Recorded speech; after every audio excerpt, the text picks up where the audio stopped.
Alors, salut à tous et bienvenue pour ceux qui se connectent à l'instant.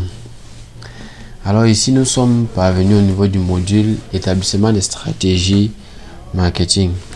Il faut noter que dans ce module, nous allons montrer pas à pas comment développer une bonne stratégie marketing et nous allons prendre un certain nombre d'exemples. D'abord, nous allons commencer donc par méthodologie. Comment réaliser une bonne étude de marché? En fait, rédiger une bonne étude de marché, ça n'a rien de sorcier. Avec un peu de méthode et en procédant pas à pas, il est très possible de prévoir la faisabilité d'une activité commerciale, quel que soit le secteur d'activité concerné, à condition de respecter un certain nombre de principes. En gros, il faudra passer par les 4 piliers d'une bonne étude de marché, bien définir la problématique de votre étude de marché, collecter les informations nécessaires, synthétiser et rédiger le rapport d'étude de marché. Enfin, nous allons parler de l'analyse SWOT en ce qui concerne la méthodologie pour une bonne étude de marché. En ce qui concerne les 4 piliers pour réaliser une bonne étude de marché, ce qu'il faut retenir est que une bonne étude de marché est réussie doit permettre de se faire une idée fidèle de 4 éléments fondamentaux qui vont permettre de déterminer la viabilité du projet, sans toutefois entrer dans les détails. Il s'agit d'abord du marché lui-même, qu'il faut délimiter, inventorier, avant de prévoir son évolution à moyen et à long terme. Ensuite, comme deuxième axe ici, nous avons la demande. Quelles sont les habitudes de consommation, leur évolution, comment est-elle segmentée? Nous avons aussi l'offre. L'offre doit être également restituée avec les entreprises concurrentes et leurs fortunes différentes. Enfin, l'étude de marché doit rendre compte de l'environnement technique, politique, juridique dans lequel devra évoluer l'entreprise. En fait, ça c'est de manière générale. Mais pas spécifiquement en ce qui concerne notre formation, nous sommes beaucoup plus concentrés dans le cadre de la vente de produits, puisque dans les modules précédents, nous avons déjà étudié comment commander un produit depuis la Chine. Une fois que le produit est arrivé, comment faire maintenant écouler le produit en question. Bien définir la problématique de votre étude de marché. Réussir son étude de marché nécessite de se poser les bonnes questions dès le départ. Il s'agit ici, dans cette première phase, de définir les grandes lignes de votre étude et à qui elle s'adresse, pourquoi et dans quel but. Bien définir la problématique est primordial. Pour cela, définissez une ou plusieurs questions auxquelles votre étude de marché devra répondre. N'oubliez aucun des 4 aspects fondamentaux que nous avons vus précédemment, à savoir le marché, la demande, l'offre et l'environnement. Une fois que vous avez fait ce travail préliminaire, c'est le moment de définir comment vous allez procéder pour récolter les informations. Ce qui nous amène à passer à la partie suivante, la collecte des informations nécessaires. C'est un fait, on n'a jamais autant de sources d'informations à portée de main. Depuis l'arrivée d'Internet, vous pouvez voir que faire des recherches sur le terrain sont nécessaires. Vous pouvez passer par des entretiens, des sondages et faire enfin des observations. Donc, il faut savoir faire des entretiens. Vous pouvez faire des descentes sur le terrain et vous pouvez faire des sondages. Par exemple, en utilisant par exemple un formulaire à remplir que vous pouvez partager à vos connaissances sur les réseaux sociaux. Un formulaire auquel les personnes devront simplement répondre aux questions. À la fin de cette étude, il faudra faire une observation, c'est-à-dire une analyse de tous les résultats obtenus. Ou bien si vous voulez aller collecter toutes les données depuis un simple ordinateur, c'est ce que j'étais en train de dire. Dans tous les cas, commencez par prospecter les sources d'informations publiques émanant des institutions nationales. Vous pouvez par exemple questionner les écoles qui mènent souvent les études. Il y a les fédérations professionnelles, ça peut par exemple être, je ne sais pas trop, la fédération des consommateurs de Yaoundé, pour ceux qui sont par exemple à Yaoundé. Pour aller plus loin, on peut regarder dans les annuaires, identifier les acteurs d'un secteur bien précis, faire ensuite le tri de ces informations pour ne pas vous laisser impressionner par le volume de données.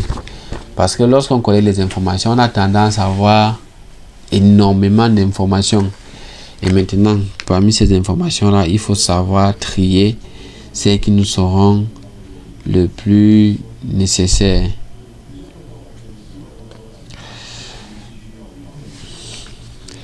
Synthétiser et rédiger le rapport d'étude de marché. En fait, une fois les informations collectées et organisées, le plus dur est déjà fait, c'est vrai. Vous n'avez plus qu'à synthétiser et à les organiser de manière claire et concise. Ne pas essayer d'être exhaustif. Il faut trier et hiérarchiser pour aller directement à l'essentiel. Le temps de vos interlocuteurs est précieux. Du coup, ça c'est dans le cas où vous faites études de marché pour quelqu'un. Tout comme le vôtre, donc votre temps aussi est précieux. Lorsque vous rédigez le rapport, rappelez-vous que ces outils d'aide à la décision qui doivent fournir des informations faciles à comprendre. Soignez notamment l'introduction et la conclusion qui sont extrêmement importantes pour faire une bonne impression. Et à titre illustratif, les graphes, les tableaux et les courbes sont les plus utilisés de nos jours pour pouvoir regrouper un certain nombre d'informations, les synthétiser et en sortir un rapport.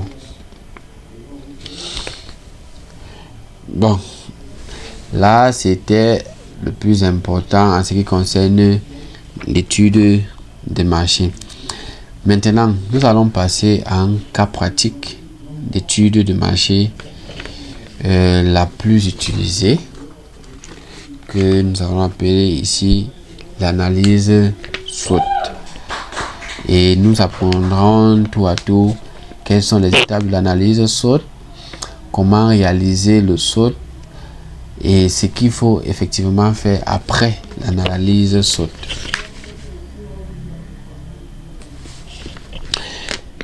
Une analyse SWOT, donc SWOT, est un outil à utiliser avant de prendre des décisions qui peuvent avoir des conséquences sur la stratégie marketing.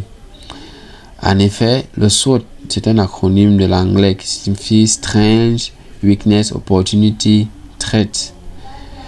En français, c'est un peu plus facile et un peu plus compréhensible. Une analyse qui concerne les forces, les faiblesses, l'opportunité et les menaces. Ce sont ces étapes-là, les étapes à suivre avant le démarrage d'une entreprise dans le but de connaître parfaitement le marché, la zone d'action et la clientèle. C'est-à-dire, il faut tenir compte aussi bien des éléments externes que des éléments internes à l'entreprise. Quels sont donc ces éléments-là? Comment réaliser le SWOT? Pour réaliser le SWOT, déjà, comme on l'a dit en haut, le SWOT, ce sont les forces, les faiblesses et l'opportunité. Il faut analyser et classer les informations externes en menaces ou en opportunités et les informations internes en force ou en faiblesse. En deux, il faut garder les informations les plus importantes qui peuvent avoir un impact sur la vie de l'entreprise et sur les décisions à prendre. En trois, il faut en tirer les éléments stratégiques, assurer la sécurité de l'entreprise ou de la marque et des produits, renforcer les forces de l'entreprise et développer des opportunités. Comment réaliser le SWOT? La création d'un tableau afin de croiser les données sera une grande aide. C'est bien pour cette raison que l'analyse SWOT est parfois appelée matrice. Donc, vous faites un tableau où vous répertoriez tous ces éléments. Pour une meilleure efficacité, les experts conseillent de ne pas inscrire dans chaque case plus de 7 éléments. Il est préférable d'en inscrire entre 3 et 5. C'est ce qui est le plus efficace. Dans la matrice, les forces représentent les points positifs internes, les faiblesses représentent les points négatifs internes, les opportunités représentent les facteurs externes positifs, les menaces, quant à elles, représentent les facteurs externes qui constituent un problème. Les facteurs internes, c'est quoi? Les facteurs internes, c'est l'ensemble des ressources humaines. Production, capacité financière, savoir-faire. Et les facteurs externes ici, ce sont des zones géographiques, l'identification de potentiel à développer. Et il vous sera plus facile de constater les facteurs internes et les externes. Certains points sont à prendre en compte pour la réalisation d'une analyse SWOT afin que les résultats de l'analyse soient plus efficaces et plus précis. Il faut faire des SWOT pour chaque domaine d'activité. De même, il est question et il est conseillé d'accorder plus d'importance aux aspects quantitatifs qu'aux aspects qualitatifs. Ils vous permettront sur une meilleure voie décisionnelle. Donc, ils vous mettront sur une meilleure voie décisionnelle. Après l'analyse SWOT, une fois que le responsable marketing, si vous travaillez en entreprise ou si c'est pour vous-même, après que le responsable marketing a tiré les conclusions de l'analyse, il faut commencer à penser aux stratégies à mettre en place. Gestion de l'expansion de l'entreprise, mettre en avant les forces internes afin de profiter des opportunités de l'environnement. Gestion de la défensive de l'expansion, c'est-à-dire travailler pour l'amélioration en interne des points faibles afin de saisir les opportunités de l'environnement.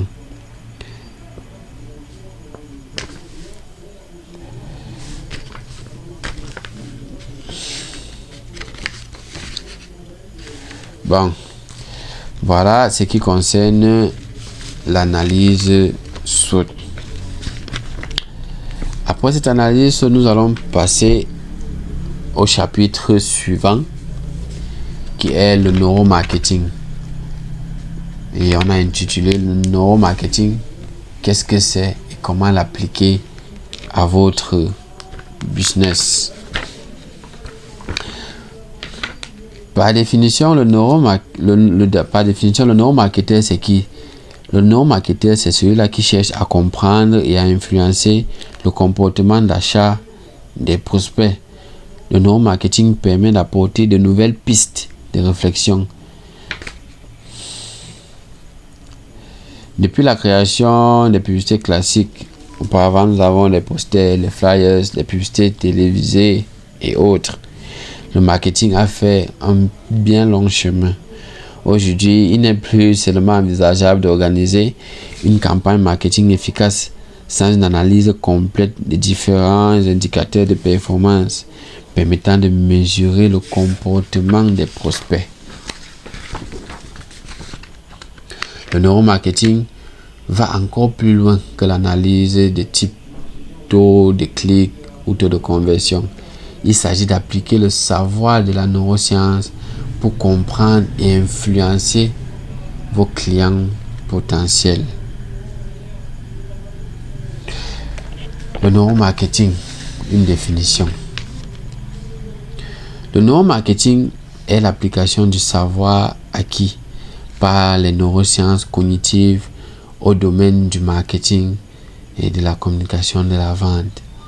Le terme neuromarketing est en fait une combinaison entre neuro, emprunté au grec qui signifie neuron, qui signifie nerf en français, et marketing.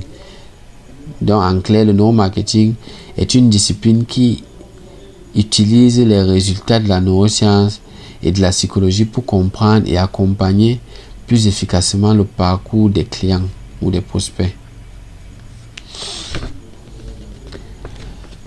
Et nous pouvons voir ici que le neuromarketing part de deux postulats. Le premier ici, c'est le pouvoir de l'inconscient. Il a noté que les décisions économiques conscientes dans une large mesure ont des processus qui se déroulent inconsciemment dans notre cerveau. Deuxième chose, c'est que nous sommes moins rationnels que nous le pensons. Les émotions jouent un rôle déterminant dans le processus d'achat, même si nous n'en sommes pas forcément conscients. La plupart de nos décisions ne sont pas prises en tant qu'agents purement relationnels, mais influencées par nos émotions. Grâce au neuromarketing, les informations peuvent être recueillies sur la manière dont les décisions d'achat sont prises. Ces connaissances permettent d'adapter vos stratégies marketing de manière ciblée.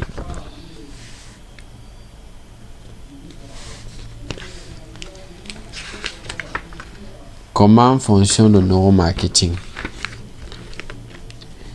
Essentiellement, le neuromarketing cherche à influencer le comportement des consommateurs en provoquant des émotions positives. Nous pensons souvent que nous prenons des décisions consciemment et rationnellement lorsque nous achetons. Est-ce que j'ai besoin de ce produit? Quels sont les pour et les contre? Voilà autant de questions qu'on se pose souvent avant d'acheter un produit. En réalité, il faudrait noter que nos décisions sont souvent prises bien en amont de la justification rationnelle que nous y apposons. Ainsi, nous achetons souvent pour l'une des raisons suivantes. Nous aimons particulièrement une marque. Il y a des personnes qui sont accros à des marques. Genre, moi, je ne porte qu'Adidas. Ou je n'ai que des sacs Chanel. Deuxième chose, un produit nous donne une impression d'appartenance. On peut tellement aimer le produit qu'on se dit là que le produit est pour nous. La troisième chose ici, c'est que nous avons peur de ce que j'ai appelé ici le FOMO. FOMO, ça signifie Fear of Missing Out. C'est une expression anglaise. Donc, lorsque nous avons l'impression de passer à côté de quelque chose d'important, nous avons l'impression de passer à côté d'une offre superbe. Pour cela, il faut avant tout comprendre vos prospects. Quels sont leurs besoins, leurs désirs, leurs craintes ou leurs valeurs. Quelles sont les émotions qui jouent un rôle majeur dans le processus d'achat? Comment pouvez-vous les aider à satisfaire leurs désirs? Le neuromarketing aide à répondre à toutes ces questions.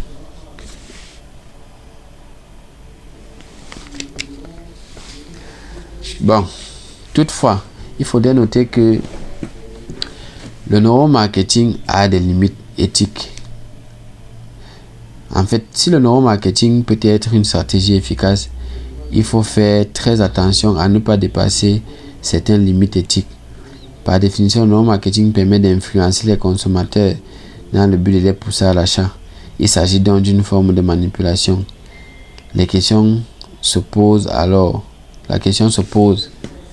du consentement du consommateur et de son droit à la vie privée.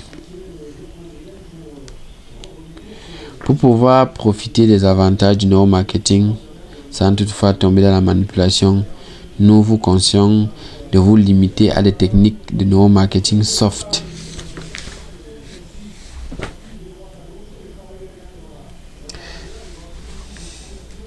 Trois exemples de neuromarketing à la portée de tous. Pas la peine d'être un scientifique pour mettre en place une campagne de neuromarketing. Voici trois exemples de campagnes efficaces mais peu intrusives. Comprendre et orienter le regard de l'internaute. Le eye tracking. Le eye tracking est l'une des techniques de base du neuromarketing. Concrètement, il s'agit de suivre les mouvements oculaires d'un consommateur, par exemple sur une page, et de mesurer où son regard se concentre. Afin d'enregistrer les mouvements des yeux, on utilise généralement un oculomètre.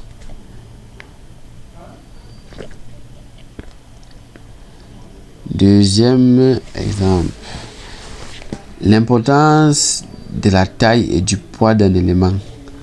Plus un élément visuel est grand, plus il attirera l'attention. Cela semble évident et pourtant il existe encore de trop nombreux exemples de mauvaises pratiques.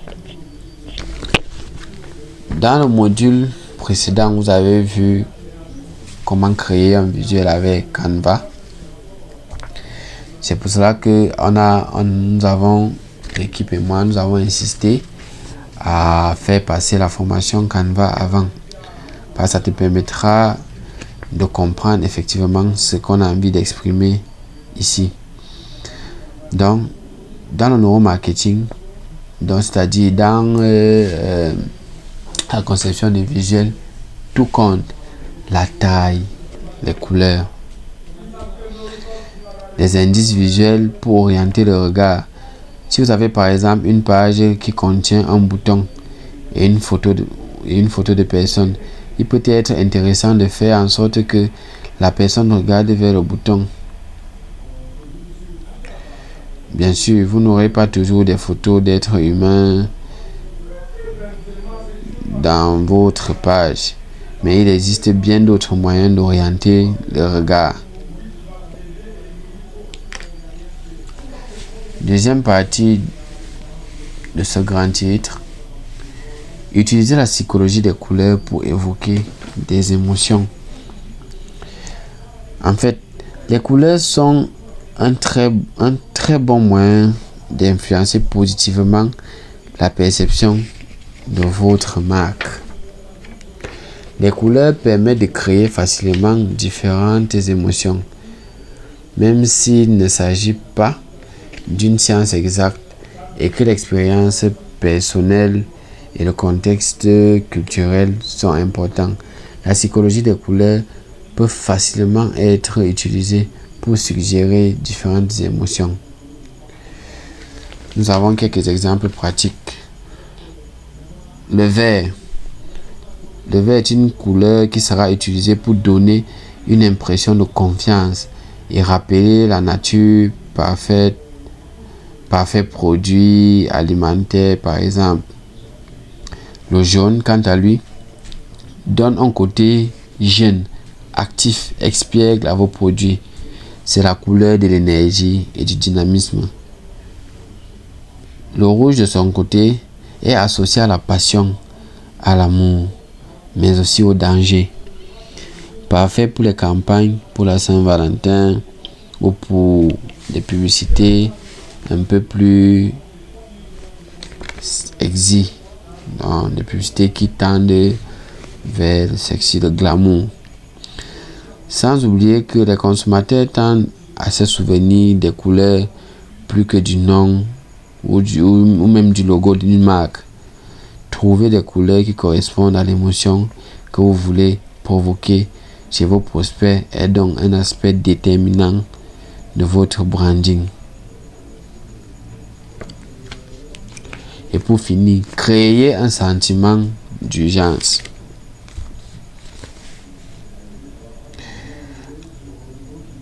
Un sentiment d'urgence favorise le processus décisionnel menant à l'achat. Vous connaissez probablement ce sentiment. Il reste plus que quelques heures pour bénéficier d'une réduction. Alors vous sautez le pas sans trop réfléchir par peur de passer à côté d'une bonne affaire. Vous n'êtes pas le seul selon cette étude. Des limitations dans le temps peuvent créer un sentiment d'urgence qui encourage à l'achat. Il en va d'ailleurs de même pour la rareté. Pour créer ce sentiment d'urgence et de rareté favorisant une conversion, vous pouvez par exemple proposer des offres limitées dans le temps. On peut par exemple vous dire qu'une offre est valable plus que pour 2 jours. Donc déjà un bon d'achat valable jusqu'au, vous mettez une date. Plus que 3 heures restantes pour profiter de telles offres.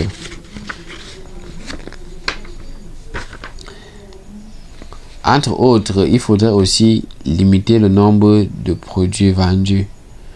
Plus que des exemplaires en stock. Parce que nous avons constaté que une fois que le client ou le prospect sent que le stock sera vidé, ils ont tendance à se précipiter et pour faire une offre. On peut par exemple dire offre réservée aux 10 premiers inscrits. Un peu dans tout ça sont des techniques qui suscitent de l'envie auprès du client ou du prospect. Et pour finir cette partie, informer du comportement d'autres utilisateurs. On peut dire 15 personnes consultent cette offre en ce moment. 10 clients ont acheté ce produit les 2 derniers jours, etc. Donc par exemple, dire que cet article a été vendu à 20 clients cette semaine. Ce qui raffermit la relation de confiance qui existe entre le client et le fournisseur. Ok, voilà là ce qui concerne